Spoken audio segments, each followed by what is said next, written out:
Chapter 23, The Flying Serpent. With tears in my eyes, it tears my heart to have to say things that should not be said, because it is like casting pearls before swine. However, poor suffering humanity needs them, and though it is distressing, I must say something about the flying serpent. The serpent bird. In the Popol Vuh of the Maya, the bird and the serpent feature as sexual creators of the universe. Tepeu and Gukumats spent a sparrowhawk to the immense ocean of, it just says create life without an E. I think that's a typo. The creative life, I guess, to bring the serpent, the ocean of, creative life, whose marvelous blood they kneaded into the yellow and white maize.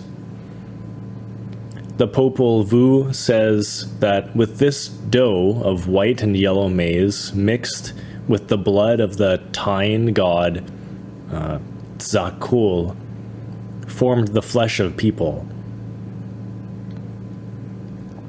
The bird represents the universal spirit of life. The serpent represents the sexual fire of the third logos.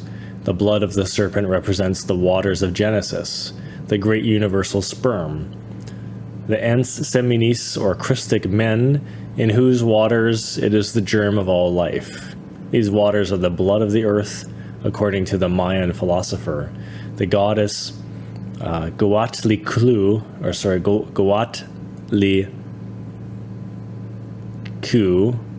Goatliku is the mother of life and death. The ens Sereninis, or ens Sereninis. Really, the sexual fire of the third logos makes the waters of life fertile to bring forth the universe. In the Mayan theogony, two gods intervened in creation. One who gives life and form to man, and the other who gives him consciousness. The third logos makes the waters of life fertile, and when these have been fertilized, the second logos intervenes, infusing consciousness into every organism. The ineffable gods of the vehicles of action for all the forces of the logos. The sparrowhawk, Hichui, Hichui, the macaw mo, the kestrel X Bok, the tapir Zim Inc, a ox, and the serpent Khan are the basic components. Oh my gosh, there's so many typos in this. I don't know who wrote this version of the Mayan geogenic myths. These symbols are used exoterically and esoterically.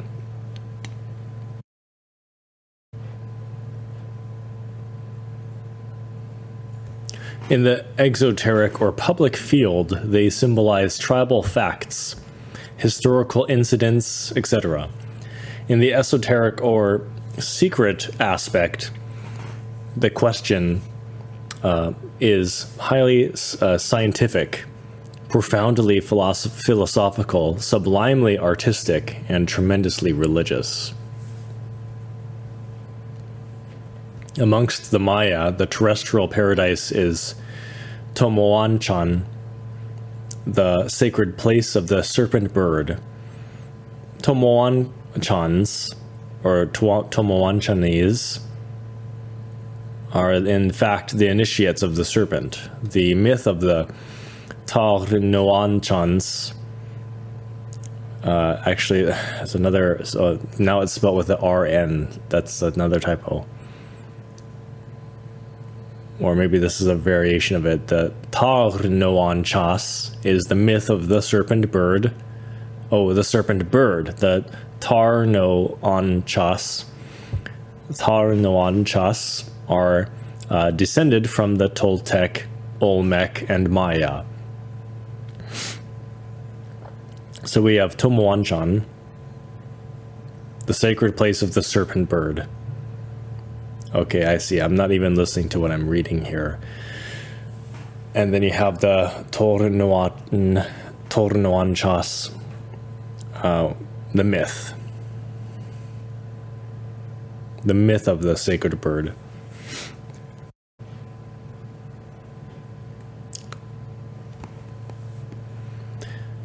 The Aztecs, after much hardship, reached the lake of Texcoco, symbol of the Christic semen, where they found the bird and the serpent, the eagle and the snake. The Aztecs are the ones who have the high honor of having founded the great Tenochtitlan or Tenochtitlan, based on the wisdom of the serpent. The feathered serpent clearly represents the serpent bird. The feathered serpent was identified with Quetzalcoatl, the Mexican Christ. Quetzalcoatl is always accompanied by the sacred symbols of the eagle and serpent. The feathered serpent says everything. The eagle of the spirit and the serpent of fire transforms us into gods. The Quetzal of the Maya is the feathered serpent, the serpent bird. The caduceus of Mercury. The caduceus of Mercury symbolizes the spinal column with its two serpents representing the channels of Ida and Pingala, through which solar and lunar atoms ascend to the brain. These are the musical sharps and flats of the great Fa that resounds in all creation. The Akasa, or Akash, I think it's, Akasha, ascends like the flaming fire through the medullary channel, and its two poles of energy flow through Ida and Pingala. From the medullary channel and its two channels, which are entwined like serpents around the spinal column, a circulation begins, which, departing from the central duct, is then distributed throughout the whole organism. Ida and Pingala depart from the sexual organs. Ida is to the left of the medullary channel and Pingala to the right. In the woman, this order is reversed. The channels terminate in the medulla oblongata. This pair of chords is semi-etheric, semi-physical, and corresponds to the superior dimensions of space. The igneous wings. When the solar and lunar atoms unite at the base of the spinal column,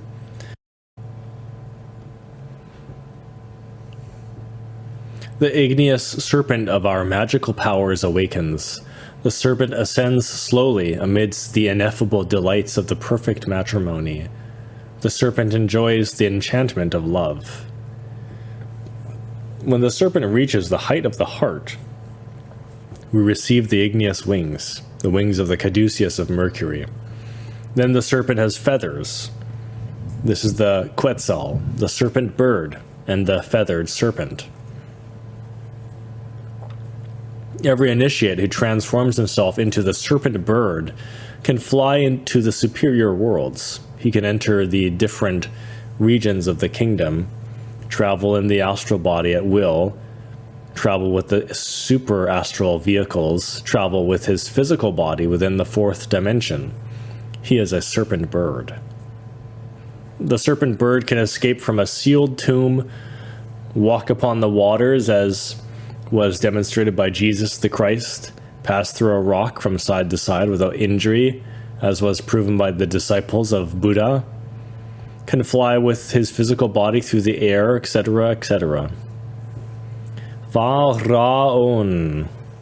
Ida is masculine and Pingala is feminine. Here are the sharps and flats of the great Fa that resounds in nature. Fa corresponds to the solar atoms, Ra to the lunar atoms, On to the flaming fire that ascends through the central channel. It is necessary to learn how to sound these sharps and flats with the powerful mantra Pharaon in order to go out of the astral body and consciously and positively.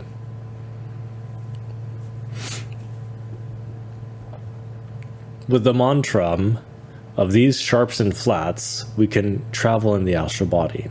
In Egypt, when the initiate received the igneous wings, he was decorated in the temple with a pair of wings fixed to his tunic at the level of the heart.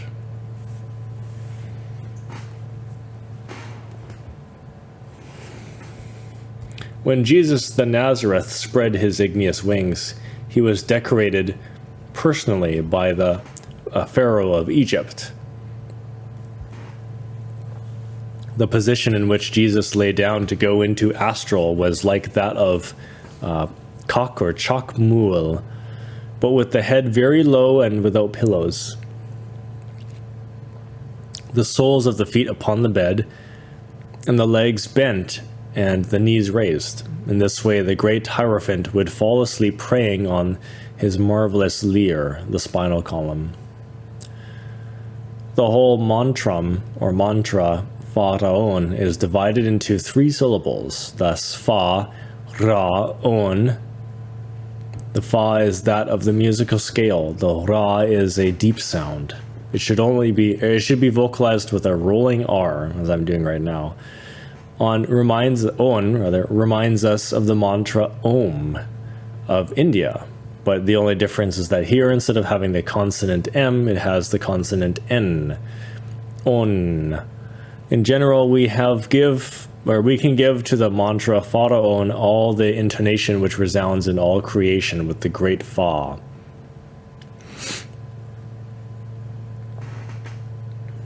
We advise you to vocalize mentally. The disciple should fall asleep singing this mantra with the imagination and will concentrated on the pyramids of Egypt. It requires practice and much patience. The flying serpent. The white magicians and black magicians use the flying serpent to travel in the astral body, or with the physical body in a state of jinas, or jinn. White magicians in profound meditation know how to pray and to supplicate to the serpent of bronze to be transported to any place on earth or in the cosmos, and the flying serpent transports them back. Black magicians pray to the tempting serpent of Eden, and it takes them to the abyss or to the salons of witchcraft or to the witches' Sabbath, etc. The serpent of bronze rises through the medullary channel. The tempting serpent descends from the coccyx toward the atomic infernos of nature. This is the tail of Satan. Devils have their power in the tail. Blessed be the Divine Mother Kundalini. Blessed be they who fly with the power of the adorable Mother. Wretched are they who move with the power of Santa Maria, or Santa Maria, the tempting serpent of the Eden, the descending Kundalini. Unhappy are they who fly with the tenebrous power of Santa Maria. For them, the abyss and the second death. Oh, it doesn't say. It doesn't specify. Okay, that's a grammar mistake, I guess. For them, I guess he means it's to the abyss and the second death, or maybe they meant to write. For them, the second death is the abyss, as opposed to the enlightenment.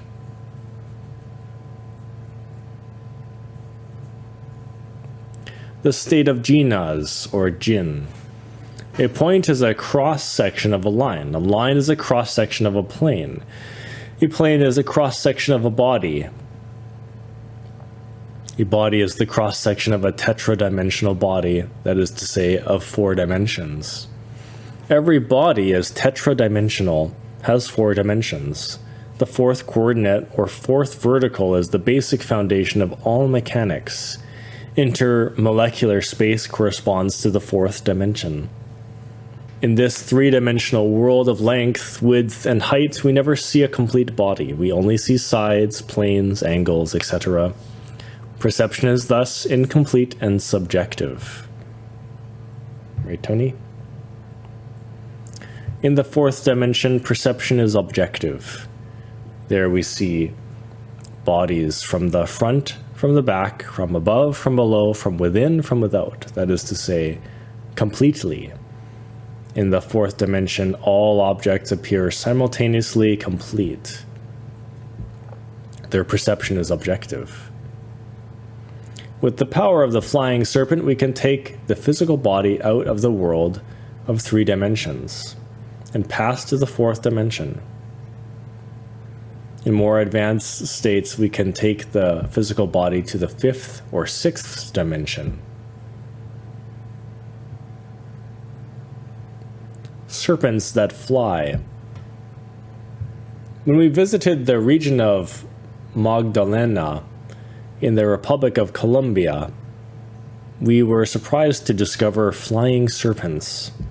In the jungles of this region, there are witch doctors who know how to send flying serpents to their hated victims. The procedures used by these witch doctors are very uncommon. Generally, this type of witch doctor dedicates himself to the practice of curing victims of venomous bites from snakes, typically, which are so common in the tropics. There are many witch doctors to heal people bitten by snakes, but there are also, as there is much competition in the craft, and the mysterious war between these witch doctors is tremendous. They live at war because of matters of their craft. Witch doctors usually use the fourth dimension to teletransport certain types of artificial serpents to the abode of their enemies.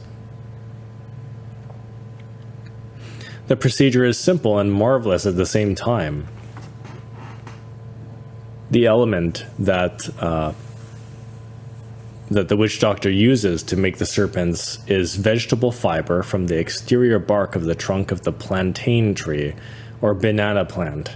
This fiber, when made into a small cord about 1 to 2 meters in length, becomes an artificial snake.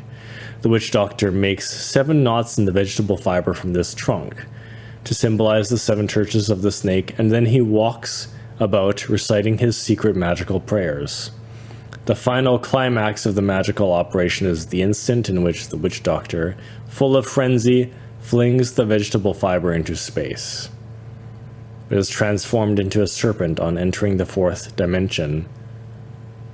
The worst thing is that this flying serpent falls back into the third dimension, but inside the distant home of the baited enemy.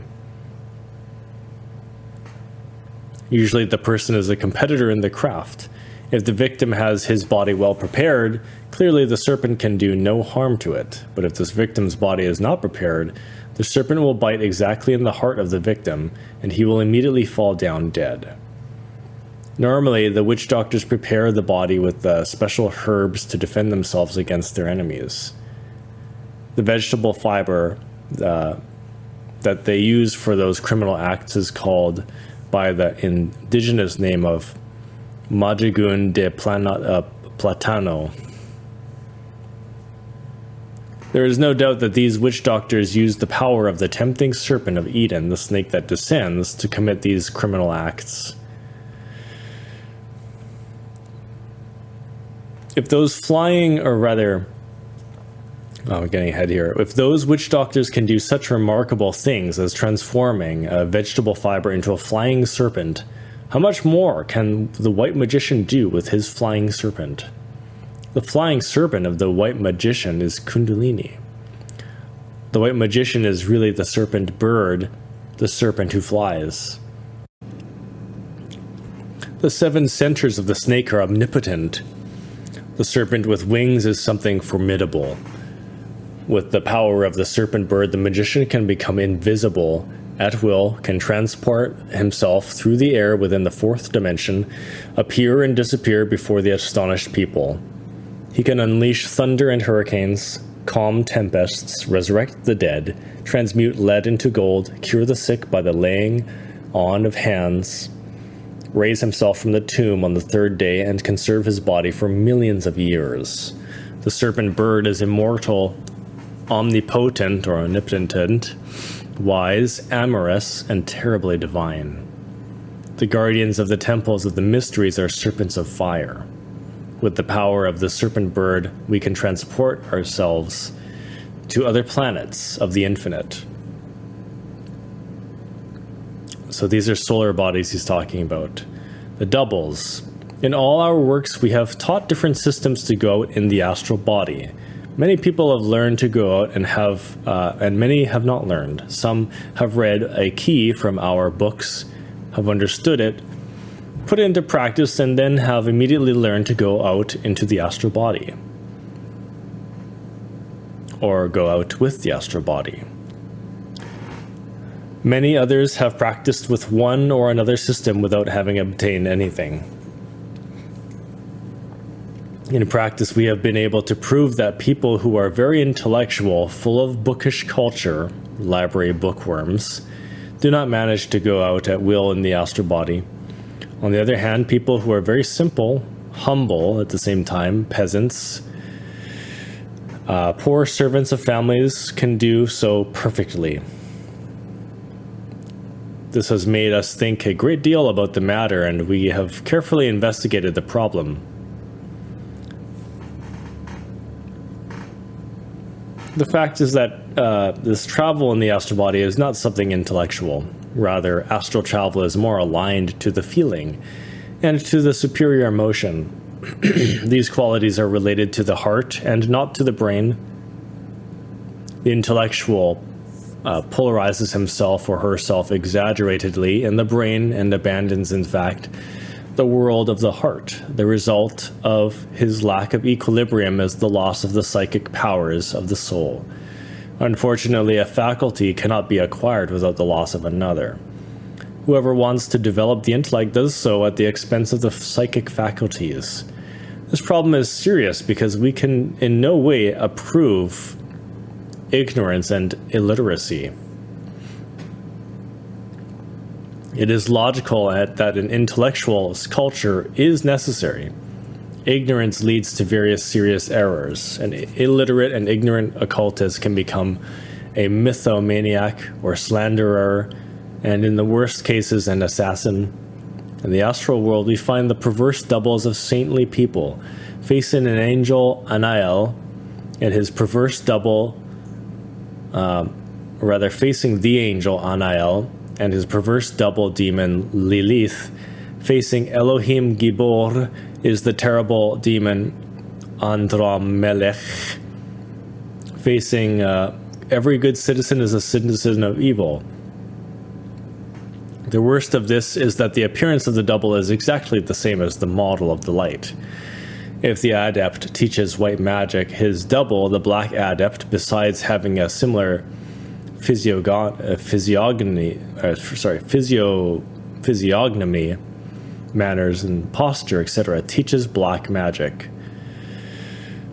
This is very serious, and the ignorant occultist can very easily mistake his left hand for his right, in fact becoming a slanderer of good people, and we repeat, even an assassin.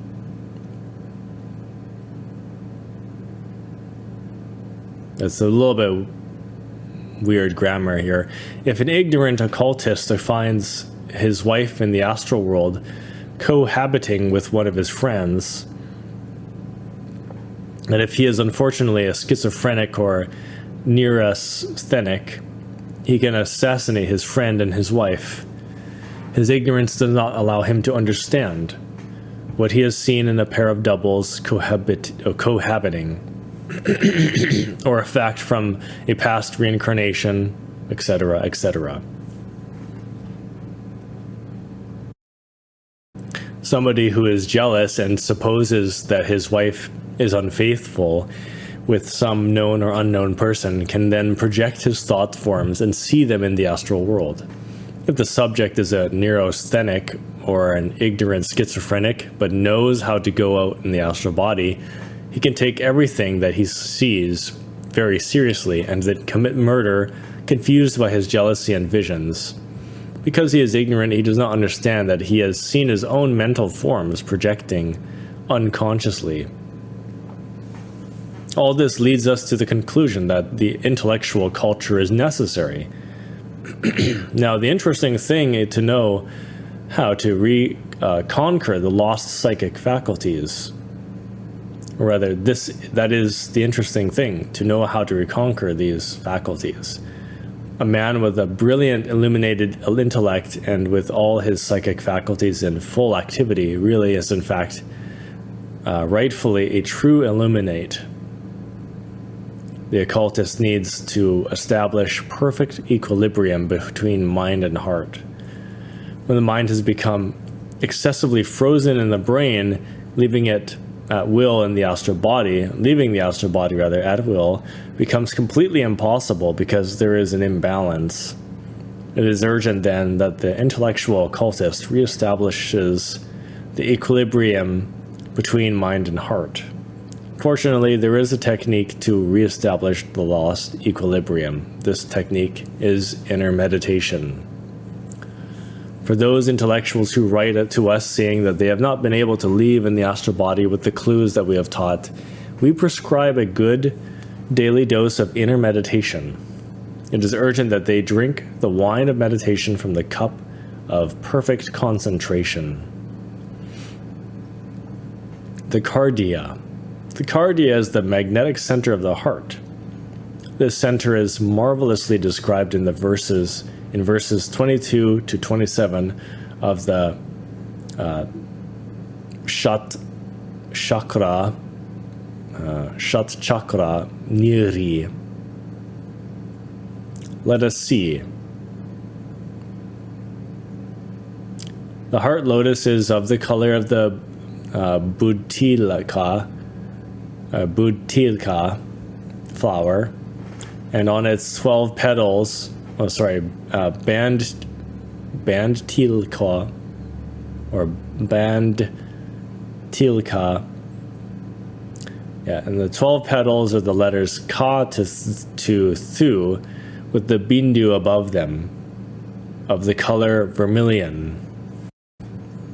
In its pericarp is the hexagonal Vayu mandala, of a smoky color, and above it is the Sthirya mandala, with the Trikona, which shines as though it is carried with 10 million flashes of lightning. Above it is the Vayu bija of a smoky hue, or a smoky hue, I guess they meant to write, which is seated on a black antelope, four-armed and carrying the goad. I don't know what a goad is, the Ankusha. The Vayu Bija's lap is the three-eyed Isha. Like Hamsa, the mantra, I am Sabha, or Iyam Sabha. He extends his two arms in a gesture of granting boons and dispelling fear. In the pericarp of this lotus, and seated on a lotus, is Sakti Kakini. She is four-armed and carries the noose, the pasha, the skull, the kapala, and makes the signs of granting boons and dispelling fear.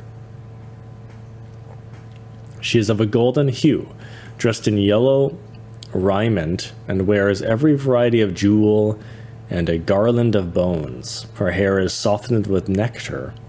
In the middle of the Trikona is Siva in the form of Vana Linga, with the crescent moon and Hindu on his head.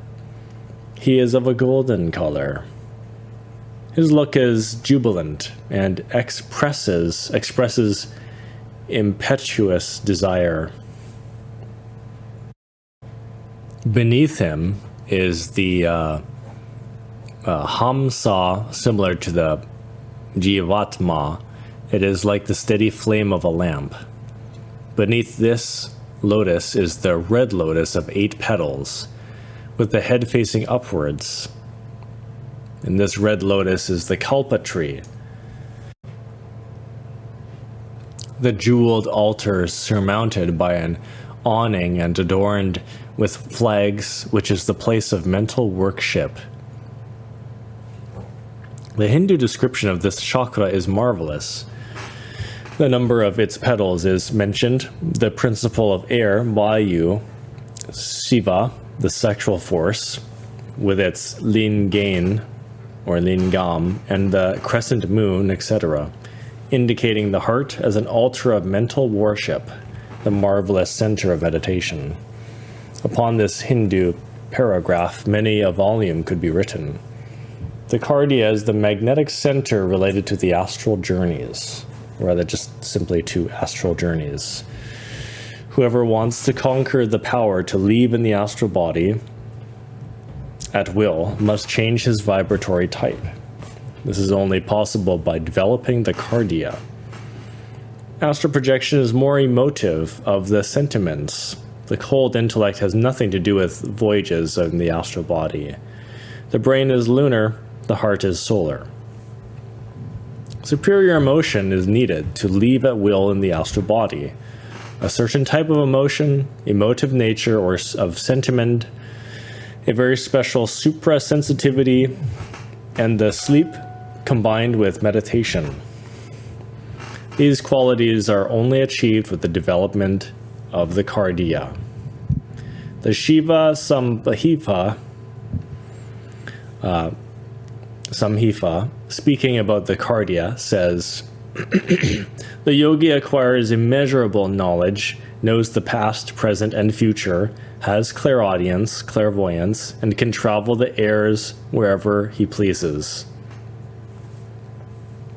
He or she sees the adepts and the yogini goddesses, obtains the faculty called kekari, and triumphs over the creatures that move in the air. He who meditates daily on the hidden Banalinga undoubtedly attains the psychic powers called kekari. It's again, it's spelled differently. First it's CK, now it's CH. So kekari, to move through the air in the astral body, or to acquire also the power of putting the body in the state of the jinn. And buchari, to go at will anywhere in the world. Practice. The devotee should concentrate on his or her heart, imagining that there is thunder and lightning, fast-moving clouds that are lost in the twilight, blown by strong hurricanes. The Gnostic should imagine many eagles flying in that infinite space which is within, very deep within his or her heart. Imagine the profound forests of nature filled with the sun and life, the song of birds and the sweet and peaceful chirping of the crickets of the forest. The disciple should fall asleep imagining all of this. Imagine now that in the forest there is a throne of gold, upon which is seated the goddess Kakini, a very divine woman. The Gnostic should fall asleep meditating on this, imagining all of this. They should practice 1 hour daily, but if they practice 2 or 3 or more hours daily, even better. They can practice seated in a comfortable armchair, lying on the floor, or on their bed, with their arms and legs open, both right and left, as a 5-pointed star. Sleep must be combined with meditation. One must have patience, much patience. These marvelous faculties of the cardia are obtained with infinite patience.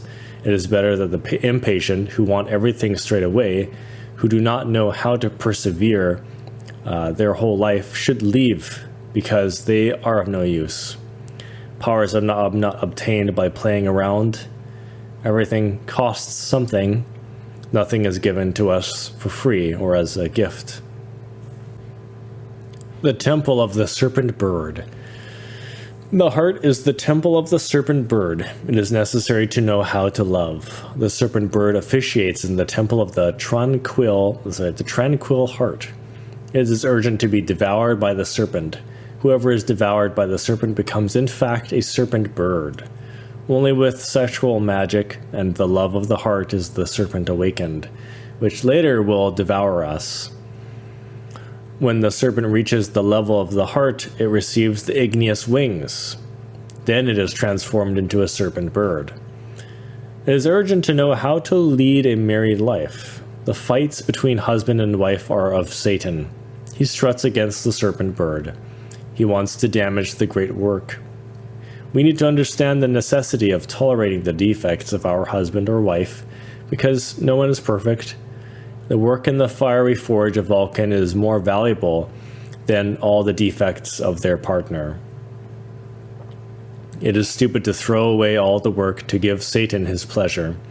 And the heart is the temple of the feathered serpent, and we should not profane it by sinning against love. The path of the perfect matrimony is wisdom and love. We should love consciously. We should love our worst enemies, returning good for the bad. In this way, knowing how to love, we prepare ourselves for the festival of the tranquil heart. Hermes Trismegistus, or I guess, yeah, so let me say this. Hermes Trismegistus said in his emerald tablet, "I give you love in which is found all the summum of wisdom," or the summum of wisdom.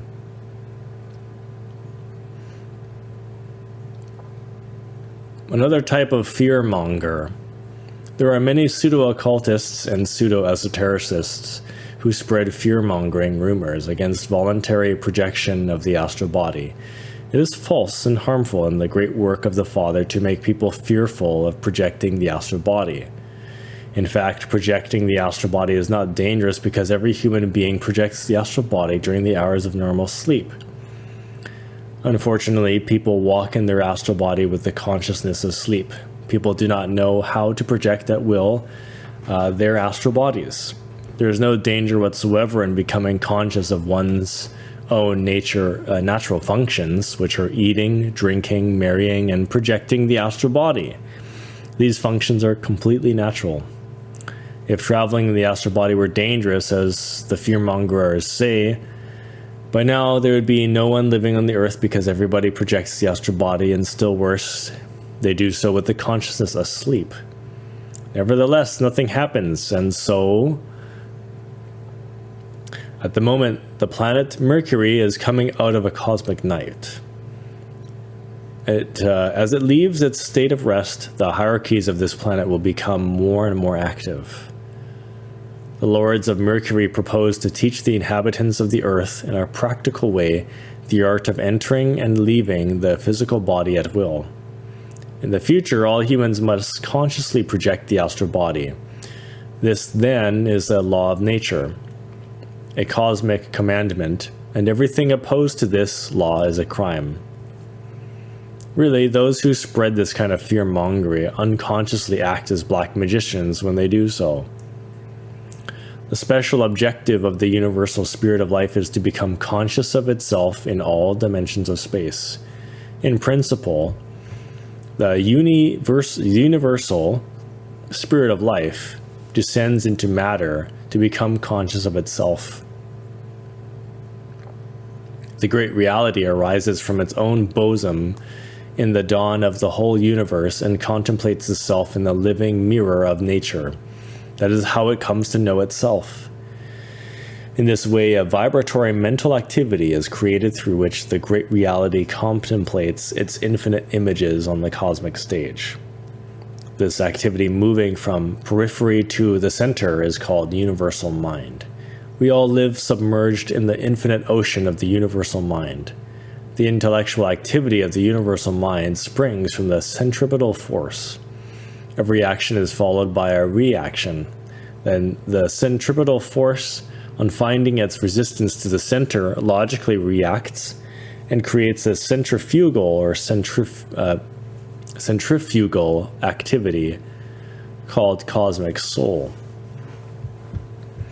The vibratory soul becomes the mediator between the center and the periphery, between the universal spirit of life and matter, between the great reality and its cosmic images. The great master Paracelsus said, "The soul is the product of the centrifugal action of the universal activity, impelled by the centripetal or centripetal action of the imagination of the universe." At the moment, the human being has only the embryo of a soul within his or her astral ghost. But this embryo should be strengthened and self-awakened.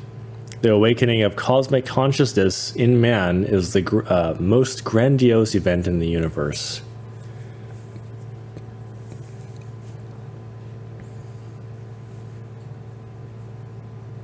In these moments, the Great White Lodge is intensely occupied with the awakening of human consciousness.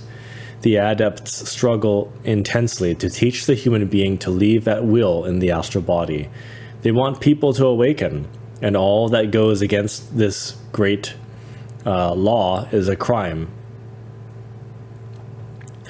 Anything that goes against this law, the whole objective of the descent of spirit into matter is to create the soul and to become self-conscious of itself. When we direct mental power towards the interior of our own intimate center, the resistance that we will find internally will cause a reaction. And the more vigorous the centripetal force that we apply, the more vigorous will be the resulting centrifugal force. Thus we create soul. Thus we invigorate the embryo of the soul. And finally, one day, when we have already been born as serpent birds, we will completely absorb and assimilate within our astral body the totality of the soul.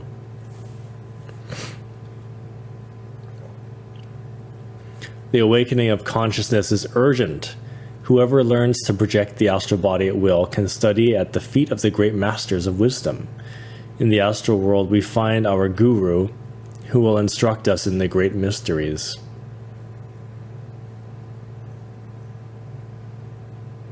We need to abandon the fear to have the joy of visiting the lands of paradise.